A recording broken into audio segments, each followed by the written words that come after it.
Welcome to NH TV. Mughal చక్రవర్తులు అలాగే వివిధ ఇస్లామిక్ పరిపాలకుల చేతిలో ఎన్నో దేవాలయాలు, వేల సంఖ్యలో దేవాలయాలు ధ్వంసమైపోయాయి.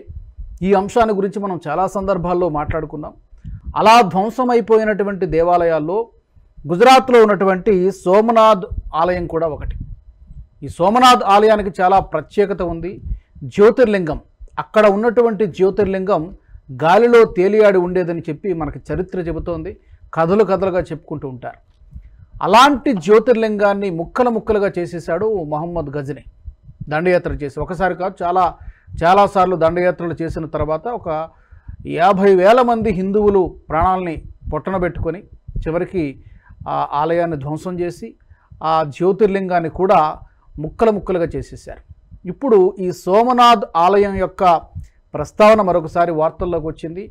ఆ జ్యోతిర్లింగం యొక్క కొన్ని శకలాలు, కొన్ని ముక్కలు తాజాగా బయటపడడం జరిగింది. తమిళనాడులోని ఒక కుటుంబం వాటిని గత కొన్ని సంవత్సరాలుగా పరిరక్షిస్తూ వస్తోంది. ఆ యొక్క శివలింగం యొక్క ముక్కలని తిరిగి రీస్టోర్ చేసేటువంటి ప్రయత్నం జరుగుతోంది. అది శ్రీ రవిశంకర్ గారి చేతుల మీదుగా జరగబోతోంది. ఇప్పుడు ఈ ప్రస్తావన మళ్ళీ ఎందుకు వచ్చింది? ఈ సోమనాథ్ ఆలయం ఆ రోజుల్లో ఎలా ధ్వంసం అయిపోయింది, మరి ఏం చేస్తే బాగుంటుంది? ఈ అంశానికి సంబంధించి రీస్టోర్ చేస్తారని అనుకుంటూ ఉన్నారు. మరి అక్కడే చేస్తారా, లేకపోతే మరొక చోట ఎక్కడైనా చేస్తారా? అసలు ఇన్ని సంవత్సరాలు ఎలా కాపాడబడింది? ఎందుకు 100 సంవత్సరాలు దీన్ని రహస్యంగా ఉంచారు? ఆ కుటుంబం ఎందుకు రహస్యంగా ఉంచాల్సి వచ్చింది? దీనికి సంబంధించి కాసేపు మనం మాట్లాడదాం.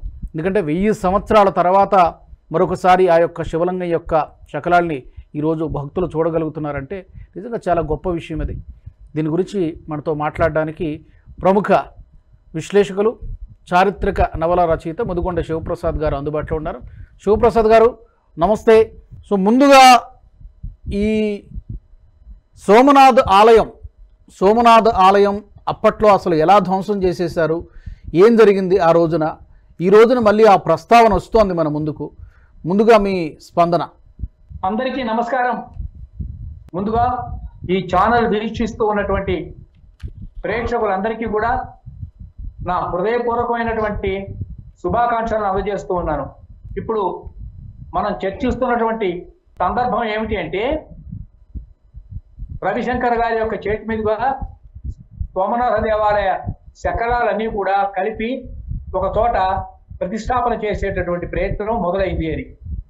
ఈ శకలాలు ఒక కుటుంబం తమిళనాడులో ఇన్ని 100 సంవత్సరాలుగా కాపాడుకుంటూ వచ్చింది అని. ఇంతకీ మనం గమనించవలసినటువంటి విషయం ఏమిటంటే, గజనీ మహమ్మద్ మొత్తం 17 సార్లు దండయాత్ర చేశాడు.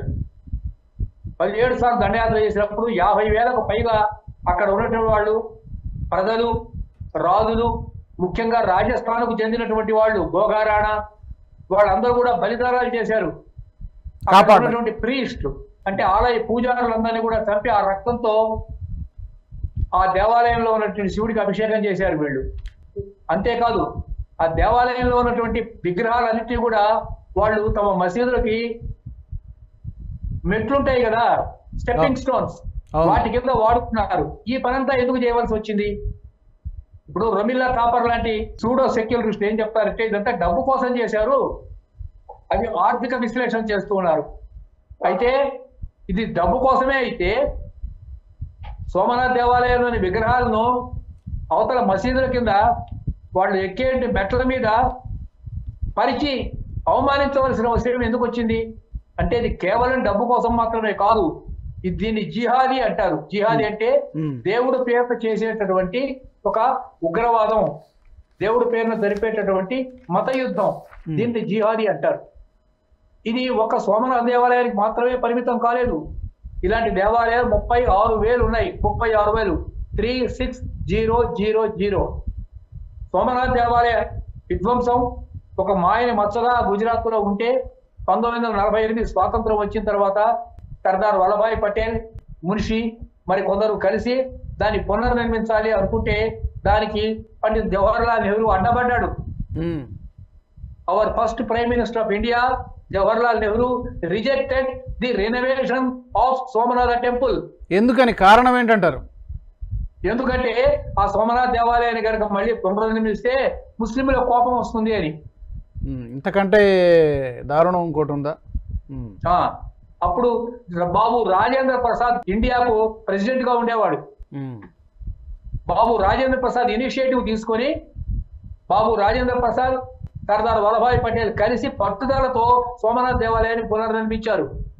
ఇది చరిత్ర, ఇవాళ మార్చలేరు. ఇది 1950లో జరిగినటువంటి ఇన్సిడెంట్. ఇలాగే ఒక సోమనాథ్ దేవాలయమే కాదు, అహల్యాబాయి హోల్కర్ కాశీ దేవాలయాన్ని 1685 నా గుర్తున్నంత వరకు 1685లో అహల్యాబాయి హోల్కర్, అప్పుడు ఔరంగజేబ్ ఏం చేశాడంటే, అక్కడ ఇప్పుడు జ్ఞానవాపి అంటున్నారు, ఇక్కడ జ్ఞానవాపి దగ్గర ఉంది ఒరిజినల్ టెంపుల్. ఈ ఒరిజినల్ టెంపుల్ జ్ఞానవాపి దగ్గర ఉన్నట్టు మీరు ఒక ఆధారం చెప్తాను చూడండి, చిన్న ఆధారం చెప్తాను. అక్కడ నందీశ్వరుడు ఉంటాడు చూడండి, నంది. ఈ నంది ఇప్పుడున్న శివుడు వైపు తిరిగి ఉండడు. ఈ నంది మూతి ఆ జ్ఞానవాపి వైపు తిరిగి ఉంది. అర్థమైంది కదా పాయింట్? అంటే తోక ఇటువైపు ఉంది, ఇప్పుడున్న శివాలయం వైపు ఉంది. నందీశ్వరుని మూతి అటువైపు ఉంది. అంటే that is the original temple అన్నమాట. Aurangzeb destroyed the temple. It is the duty of the state government to take back that Jnanavapi temple. అయితే మీరు అడగొచ్చు, దీనివల్ల ఇప్పుడు ఏమిటండి లాభం? అయిపోయింది కదా, అయిపోయింది. గయామనే గయా, జో హువా ఓ హువా. ఇప్పుడు నేను అడగదలుచుకుంది ఏంటంటే, భారతదేశంలో ఇలా 36,000 దేవాలయాలు ధ్వంసమైనాయి. మీకు కొన్ని ఎగ్జాంపుల్స్ చెప్తాను. మాలిక్ కాఫర్ అనేవాడు 1313వ సంవత్సరంలో 1313 ఇతడు శ్రీరంగం వెళ్ళాడు తమిళనాడులో. అక్కడ శ్రీరంగేశ్వర దేవాలయాన్ని ధ్వంసం చేశాడు. అక్కడ ఉన్న పూజారులందరినీ చంపాడు. ఈ విషయం కొంచెం ముందుగా తెలిసి ఈ శ్రీరంగేశ్వరుడి మూల విరాట్టుని శ్రీరంగం నుంచి తిరుపతికి తీసుకొచ్చారు, మాలికాపురం రావడానికి కొద్దిగా ముందు కాలం. ఇప్పుడు మనం తిరుపతిలో గోవిందరాజ స్వామిని చూస్తున్నాం చూడండి. గోవిందరాజ స్వామి, అవును. ఈ గోవిందరాజ స్వామి శ్రీరంగంలో ఉన్నటువంటి మూల విరాట్టు ఇక్కడికి షిఫ్ట్ చేశారనమాట. ఇది 1313లో జరిగింది. అలాగే 1323 సెప్టెంబర్ 1323 సెప్టెంబర్ వరంగల్లో ఉన్న టెంపుల్స్ అన్నింటినీ నాశనం చేశారు. అక్కడ స్వయంభూ టెంపుల్ అంటారు, ఇప్పుడు దాన్ని శంభుడి గుడి అని పిలుస్తారు. అది ఫోర్ట్ లో ఉంది. ఫోర్ట్ అంటే కిల్లా, వరంగల్ కిల్లాలో ఉంది, కిల్లా వరంగల్. దాన్ని ధ్వంసం చేశారు. పద్మాక్షి దేవాలయాన్ని ధ్వంసం చేశారు. 1000 స్తంభాల గుడిని ధ్వంసం చేశారు. భద్రకాళి గుడి ధ్వంసం చేశారు. వరంగల్లో ఇవన్నీ జరిగినాయి. అయితే 36,000 దేవాలయాలు మొత్తం త్రూఅవుట్ ది కంట్రీ ధ్వంసం కావడం జరిగింది. ఇదంతా దేనికోసం జరిగింది? కేవలం డబ్బు కోసమేనా? మీకు చిన్న ఎగ్జాంపుల్ చెప్తాను సార్. రాజు గారు చూడండి, మీరు పిల్లల మరి వెళ్ళి చూడండి. పిల్లల మరి ఇక్కడే ఉంది, సూర్యాపేటకు 5 కిలోమీటర్ల దూరంలో ఉంది పిల్లల మరి. అక్కడ పునాదుల దగ్గర నుంచి శివలింగాన్ని తవ్వారు. ఇప్పుడు ఆ శివలింగం అట్లాగే ఉంది, ఆ డెలిపేటెడ్ స్టేజ్ లో ఉంది ఆ శివలింగం. దాన్ని సరి చేయలే. ఇది ఎప్పుడు జరిగింది? ఇది రజాకారుల పీరియడ్ లో జరిగింది అని చెప్తారు. రజాకారులు దీన్ని ధ్వంసం చేశారని చెప్తారు. ఇట్లా ఎన్నో టెంపుల్స్ బుద్ధిపూర్వకంగా ధ్వంసం చేశారు. ఇది ఒక సోమనాథ్ దేవాలయానికి సంబంధించిందే కాదు. మీకు ఒక చిన్న విషయం చెప్తాను. 2019 నుంచి 2019, 2024 ఈ 5 ఏళ్లలోనూ 400 దేవాలయాలు ఆంధ్రప్రదేశ్లో ధ్వంసమైనాయి. అవును, అక్కడ రథం దగ్ధం అయిపోవడం కూడా మనం చూసాము. చాలా ఆలయాలు ధ్వంసం అయ్యాయి. అవును, కొన్ని వార్తల్లోకి వచ్చాయి, కొన్ని వార్తల్లోకి రాలేదు అంతే. మొత్తం 400 టెంపుల్స్ ఇవేమో ధ్వంసం చేశారు. ఈ ధ్వంసం చేసిన వాళ్ళంతా కూడా ఇప్పుడు విదేశాల నుంచి వచ్చిన వాళ్ళు కాదు, అక్కడే ఉన్న క్రిస్టియన్స్, ది లోకల్ క్రిస్టియన్స్. రామతీర్థంలో రాముడి విగ్రహాన్ని పగలగొట్టారు. మరి ఆ అంతర్వేదిలో ఒక పెద్ద రథం ఉంది, లక్ష్మీనరసింహ స్వామి రథం, దానికి నిప్పు పెట్టారు. కలికాయ పెట్టగుంట అని ఇక్కడ ఉంది మన నెల్లూరు జిల్లాలో.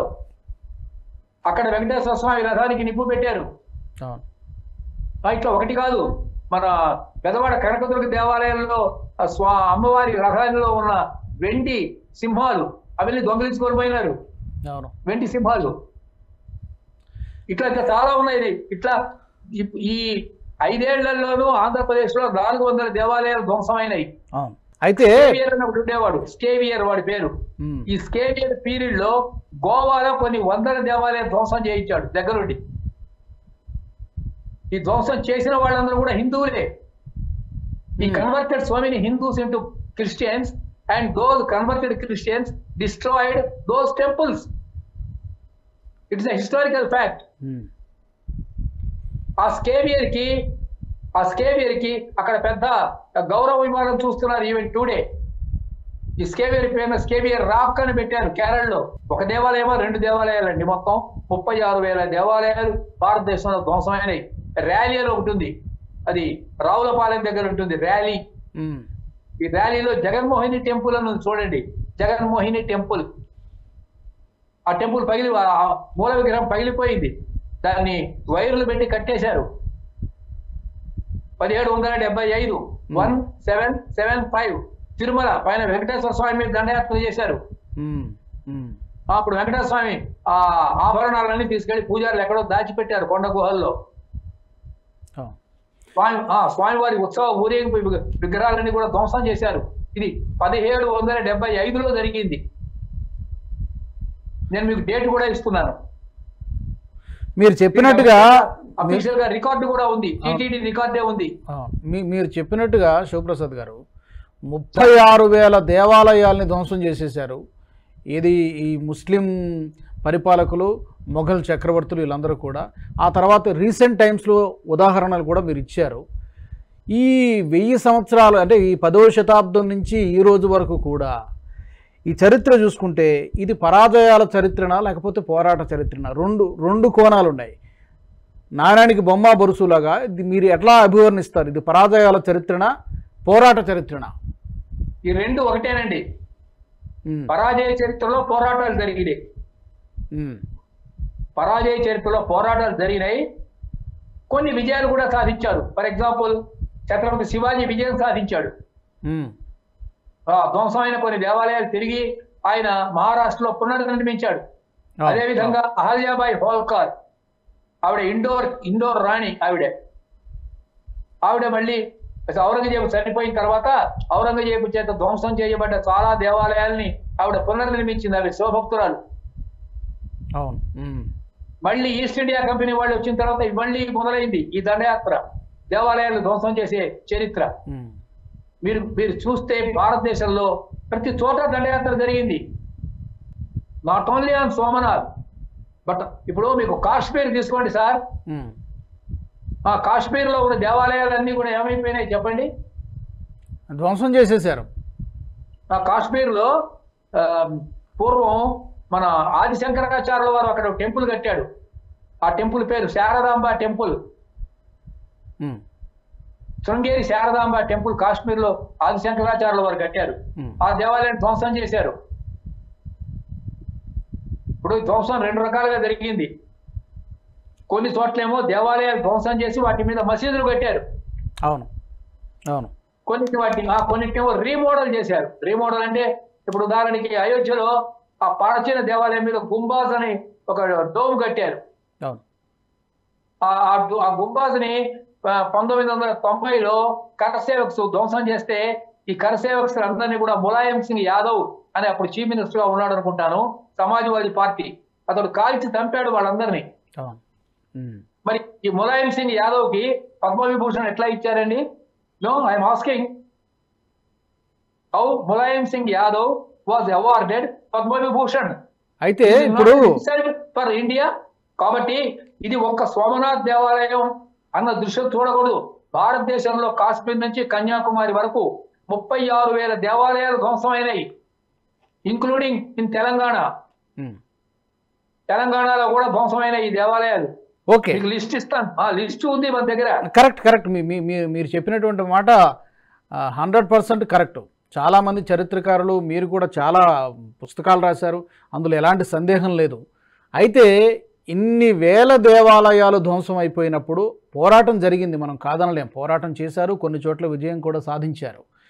దీన్ని ఎలా చూడాలి అంటే మన యొక్క అసమర్థతగా చూడాలా, ఎందుకు కాపాడుకోలేకపోయాము అంటే హిందూ సమాజం ఎందుకు కాపాడుకోలేకపోయింది, ఎలా చూడాలి మనం? ఎందుకంటే మనం శాంతి కాముకులము, మన మీద దాడులు జరిగే కేవలం దేవాలయాల ధ్వంసం ఒక్కటే కాదు, డబ్బును దోచుకుపోయారు, మొత్తం మన సంస్కృతిని నాశనం చేయడానికి ప్రయత్నం చేశారు, చాలా ఇదంతా కూడా జరిగింది కదా. ఎందుకు, దీనికి కారణం ఏంటి? మనలో ఉన్న మంచితనమా, శాంతిని కోరుకోవడమా, లేకపోతే అసమర్థతనా, ఎట్లా మీరు చూస్తారు? 1947 తర్వాత ఇక్కడ వచ్చిన ప్రభుత్వం అది బ్రిటిష్ ప్రభుత్వమే. ఆ పేరుకు మాత్రమే అది ఇండిపెండెంట్ ఇండియా. అధికార మార్పిడి జరిగిందంటే బ్రిటిష్ వాళ్ళు ఎలా చెప్తే అలా పరిపాలించారు. వాళ్ళ పరిపాలన అంతా కూడా బ్రిటిష్ పరిపాలనే. ఆవిడ ఒక ఎడ్వినా అని ఒక లేడీ ఉండేది, ఆవిడ పేరు ఎడ్వినా. ఆవిడ ఎవరంటే మౌంట్ బాటన్ భార్య. ఆ ఎడ్వినా అనే ఆవిడ ఎలా చెప్తే ఇక్కడ వాళ్ళు అలా పరిపాలించారు. మీకు ఒక చిన్న విషయం చెప్తాను. మీకు 1/0/2014 అంటే 2014లో ఒక గార్డియన్ అని ఇంగ్లీష్ పేపర్, అది ఎక్కడ ఉందంటే లండన్ లో ఉంది. లండన్ లో ఉన్న గార్డియన్ అని ఇంగ్లీష్ పేపర్ వాళ్ళు ఒక ఎడిటోరియల్ రాశారు. మనం స్వాతంత్రం ఇచ్చినట్టే భారతీయులకు ఇచ్చి మనం 1947 నుంచి 2014 వరకు మనమే పరిపాలించాం. 2014లో మొదటిసారి నరేంద్ర మోడీ అధికారంలోకి వచ్చిన దగ్గర నుంచి భారతదేశాన్ని భారతీయులు పరిపాలించుకుంటున్నారు అని ఆ ఎడిటోరియల్లో, ఆ సంపాదకీయంలో గార్డియన్ అనే పేపర్ రాసింది. దీన్ని బట్టి అర్థమవుతుంది ఈ మధ్య వచ్చింది. కాబట్టి ఇప్పుడు మన దేవాలయాన్ని దేవాలయం అంటే ఒక ఏదో దేవుడు, కేవలం గుడి, కొబ్బరికాయ, పరలోకం అని కాదండి. It is simple of Indian pride. ఆ గుడి, ఒక బడి అన్ని ఉంటాయి. అక్కడ గుడి ఉంటుంది, బడి ఉంటుంది, అక్కడ వైద్యాలయం ఉంటుంది, ఒక ఉద్యానవనం ఉంటుంది, ఒక మల్లశాల ఉంటుంది, ఆ తర్వాత ఫ్రీగా భోజనం పెట్టే శాల ఉంటుంది, వేద పాఠశాల ఉంటుంది. ఒక దేవాలయం ధ్వంసం అయితే ఇవన్నీ ధ్వంసం అయిపోతాయి. కరెక్ట్. నాకు వేద పాఠశాల ఉండదు, అక్కడ మల్ల యుద్ధం రెజ్లింగ్ సెంటర్ ఉండదు, మొత్తం అన్నమాట. The total collapse of our Indian culture. ఒక ఊళ్ళో ఒక గుడి పోయింది అంటే ఇంకా అక్కడ మొత్తం సంస్కృతి పోయినట్లే. ఈ దృష్టితో చూడాలి మనం. కరెక్ట్. అయితే ఇప్పుడు ఈ 100 సంవత్సరాలుగా, ఈ తరతరాలుగా ఇది మారుతూ వస్తున్నాయి. జ్యోతిర్లింగం యొక్క, ఈ శివలింగం యొక్క ఈ శకలాలు ఏవైతే ఉన్నాయో, ఈ ముక్కలు ఏవైతే ఉన్నాయో, జనరేషన్ టు జనరేషన్ వాటిని పరిరక్షిస్తూ వచ్చారు. ఇప్పుడు దాన్ని ప్రజల ముందుకు పెట్టడం జరిగింది. ఇన్ని సంవత్సరాల పాటు వీటిని రహస్యంగా ఉంచడానికి ఏమైనా ప్రత్యేకమైన కారణం ఉందంటారా? ఇప్పుడే వీటిని ప్రజల ముందుకు, మీడియా ముందుకు మళ్ళీ దీన్ని రీస్టోర్ చేసేటువంటి ప్రయత్నం ఇప్పుడే ఎందుకు జరుగుతుంది? ఇన్ని సంవత్సరాలుగా ఎందుకు జరుగుతుంది? మన దేశంలో ఉన్నటువంటి గవర్నమెంట్లు, ఇప్పటి వరకు ఉన్న గవర్నమెంట్లు అన్ని కూడా, all these governments are prompted by Russia and China. ఇప్పుడు ఢిల్లీలో నరేంద్ర మోడీ గవర్నమెంట్ వచ్చింది కాబట్టి కాస్త ధైర్యంగా వీళ్ళు బయటకు వచ్చారు. ఇప్పుడు for example I will give you 2 examples. 1 example Bengal, 2nd example Tamil Nadu. ఈ 2 స్టేట్స్ తాము ఇండియాలో అంతర్భాగం అని అనుకోవటం లేదు. They are not thinking that there are 2 different countries just like Pakistan. Exactly. అవును. వాళ్ళు ఫెడరలిజం పేరుతో కేంద్ర ప్రభుత్వం ఉంది కదా, నరేంద్ర మోడీ ప్రభుత్వం, దాని మీద యుద్ధం ప్రకటించారు. కాబట్టి ఇప్పటి వరకు భయం ఉంది. కనీసం ఇప్పుడన్నా ఏమైనా న్యాయం జరుగుతుందేమో అని కాస్త ధైర్యంగా బయటకు వస్తున్నారు. అది ఈ విషయాన్ని మనం గుర్తుంచుకోవాలి. ఓకే. అయితే చివరిగా ఇప్పుడు మీరు ఇందాక చెప్పినట్టుగా 36,000 దేవాలయాల్ని ధ్వంసం చేసేశారు ఈ మొఘల్ చక్రవర్తులు కానీ, ఇస్లాం ఎవరైతే దండెత్తి వచ్చారో వారందరూ కూడా. 36,000 దేవాలయాలు ధ్వంసం అయిపోయాయి. ఇదంతా చరిత్ర, దాన్ని మనం చెరిపేయలేం, కాదనలేం. ఇప్పుడు వీటన్నిటినీ మనము పునరుద్ధరించుకోగలుగుతామా? సాధ్యమయ్యేటువంటి పనేనా? లేదా కొన్ని అయోధ్యలో 500 సంవత్సరాల పోరాటంతో ఎట్టకేలకు నిర్మించుకోవడం జరిగింది, ప్రాణప్రతిష్ఠ కార్యక్రమం జరిగింది. కాశీ అంటున్నారు, మధుర అంటున్నారు. ఇలా 2-3 ముఖ్యమైనటువంటి వాటిని పునరుద్ధరించుకుని అక్కడతో ఆపేయాలా? లేదంటే ఎక్కడెక్కడైతే విధ్వంసం జరిగిందో, ఎక్కడెక్కడైతే ఈ దమనకాండ జరిగిందో, ఈ దాడి జరిగిందో అన్ని చోట్ల కూడా మనం ఈ పునరుద్ధరణ కార్యక్రమం జరగాల? ఇది చాలా పెద్ద పని. అదే ఉదాహరణకి మీకు ఉభయ తెలుగు రాష్ట్రాలలో అంటే ఆంధ్ర తెలంగాణ 1,00,000 కోట్ల ఎకరాల భూమి టెంపుల్ ల్యాండ్, 1,00,000 కోట్లు టెంపుల్ ల్యాండ్ మొత్తం తినేశారు. రికార్డులలో ఏమి చెప్పండి, ఆ భూమి అంతా ఎక్కడుంది ముందు చెప్పండి. దేవుడు భూమిని తినారు, దేవాలయాలు తినేశారు. నిన్న తిరుపతిలో లడ్డూలో పందిమాంసం కలిపారు. ఎవరు కలిపారు? క్రిస్టియన్స్ చేసిన పని. This is Christian conspiracy. ఆ కేసు ఇంకా విచారణలోనే ఉంది. అవమానిస్తున్నారు అనమాట. It's a continuous process going on. 1 lakh acres of temple land was, ఇవన్నీ కూడా ఎన్క్రోచ్డ్ బై అదర్స్. ఆంధ్రప్రదేశ్ అంటున్నారా, మొత్తం తెలుగు రాష్ట్రాలు అంటున్నారా? ఆంధ్ర తెలంగాణ 2 ప్రాంతాలలో. అంటే ఇప్పటి వరకు ఓవరాల్ గా 1 lakh crores, 1 lakh acres. లక్ష ఎకరాలు. వెనక్కి రావద్దా? టెంపుల్ రక్షణ అంటే కేవలం మూల విగ్రహాన్ని రక్షించడమే కాదు, చాలా దుర్మార్గాలు ఉన్నాయి. మరి ఇవన్నీ ఎవరు ఆలోచిస్తున్నారండి? ఈ 1,00,000 ఎకరాల భూమి, ఇప్పుడు పుష్పగిరి పీఠం ఉంది. మరి ఆ పుష్పగిరి స్వామివారు మరి ఇవాళ ఫైట్ చేయాలి. అది కడపలో ఉంది పుష్పగిరి పీఠం. అట్లాగే కుర్తాళం పీఠం తిరునెల్వేలిలో ఉంది, తెలుగువారి పీఠం. మరి ఆ భూములన్నీ ఏమైపోయినాయి? భూముల్ని దోచుకున్నారు. భూములు మాన్యాలు ఉంటాయండి, దేవుడి మాన్యాలు, అవన్నీ ఆక్యుపై చేసుకున్నారు. ఎక్కడ భూములు దొరికితే వాటన్నిటిని కూడా కబ్జా చేసేసారు. ప్రతి చోట, ఇక్కడ కాదు, ఎక్కడ కనబడితే అక్కడ అన్ని భూములు. శ్రీకాకుళం జిల్లాలో, ఉభయ గోదావరి జిల్లాలలో అన్ని చోట్ల దేవుడి మాన్యాలన్నీ కూడా కాజేశారు. ఇప్పుడు ఆ డీటెయిల్స్ అన్ని బయటికి రావాలి. ఇప్పుడు శ్రీకాకుళంలో వాళ్ళు భక్తలు అంటారు. ఈ భక్తుల కింద ఆ భూములు ఉండేవి. భక్త అంటే ఆ భూమిని అనుభవిస్తూ దేవుడి సేవ చేసేవాళ్ళని. ఈ భక్తులను తరిమేశారు, ఆ భూములన్నింటినీ కూడా ఆక్రమించుకున్నారు. ఈ పని కమ్యూనిస్ట్ వాళ్ళు చేశారు, కాంగ్రెస్ వాళ్ళు చేశారు, క్రిస్టియన్స్ చేశారు, ముస్లిమ్స్ చేశారు,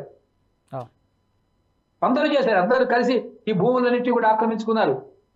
కాబట్టి దేవాలయాలని తిరిగి పునర్నిర్మించుకోవడం అంటే దేవుడి భూములని కూడా మళ్ళీ కాపాడుకోవాలి. వాటి ఆ రికార్డ్స్ అన్ని తీయమనండి, అవి బ్రిటిష్ రికార్డ్స్ లో ఉంటాయి. ఆ భూముల యొక్క వివరాలన్నీ కూడా. తిరుపతికి సంబంధించిన దేవుడి భూములు కూడా ఏదో కబ్జా చేశారని నిన్న ఏదో పేపర్లో ఒక వార్త చూశాను నేను. ఆ దేవుడి భూములు అవి కొన్ని మాన్యాలు ఎవరో అక్కడ లోకల్ ఎమ్మెల్యే ఎవరో, అంటే ఇంతకుముందు అంటే చంద్రబాబు నాయుడు రాకముందు ఆ భూములను ఎవరో కబ్జా చేశాడు అని ఒక టీవీ ఛానల్లో చూపించారు. కరెక్ట్ మీరు అన్నది. ఇదంతా కూడా చర్చలోకి వస్తుంది ఇప్పుడు. కరెక్ట్ శివప్రసాద్ గారు మీరు అన్నట్టుగా స్వాతంత్ర్యానికి ముందు జరిగింది, స్వాతంత్ర్యం వచ్చిన తర్వాత కూడా, బ్రిటిష్ వారు వదిలిపోయిన తర్వాత కూడా జరిగింది, ఇంకా కొన్ని చోట్ల జరుగుతోంది. దేవాలయాలను ధ్వంసం చేశారు, డబ్బును దోచుకున్నారు, ఆ భూముల్ని దోచుకున్నారు, మహిళల యొక్క మాన ప్రాణాలను కూడా దోచుకున్నారు.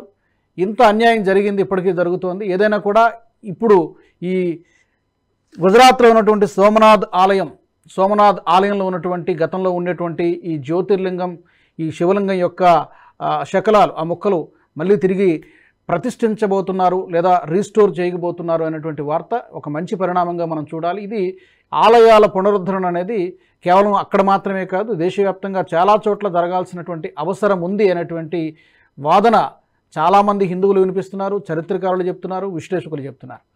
మీ అభిప్రాయాన్ని మాతో పంచుకున్నందుకు ధన్యవాదాలు శివప్రసాద్ గారు. Thank you. ఇక ఈ అంశానికి సంబంధించి మీ అభిప్రాయాలను కూడా, మరి తరతరాలుగా ఈ దాడులు ఎందుకు జరిగాయి, ఈ విధ్వంసం ఎలా జరిగింది, ఈ ఆలయాల్ని, మన హిందూ ఆలయాల్ని కాపాడుకోవాలంటే ఏం చేయాలి, పర్టికులర్గా ఇప్పుడు ఈ సోమనాథ్ ఆలయంలో ఏం చేస్తే బాగుంటుంది, మీ అభిప్రాయాలను తప్పకుండా కామెంట్ల రూపంలో తెలియచేయండి. ఈ వీడియో మీకు నచ్చినట్టయితే లైక్ చేయండి, షేర్ చేయండి, బెల్ బటన్పై క్లిక్ చేయండి. అలాగే nationalist hub, NH TV group of ఛానల్స్ను సబ్స్క్రైబ్ చేసుకోండి. జాతీయవాద జర్నలిజాన్ని ప్రోత్సహించండి. జై హింద్, జై భారత్.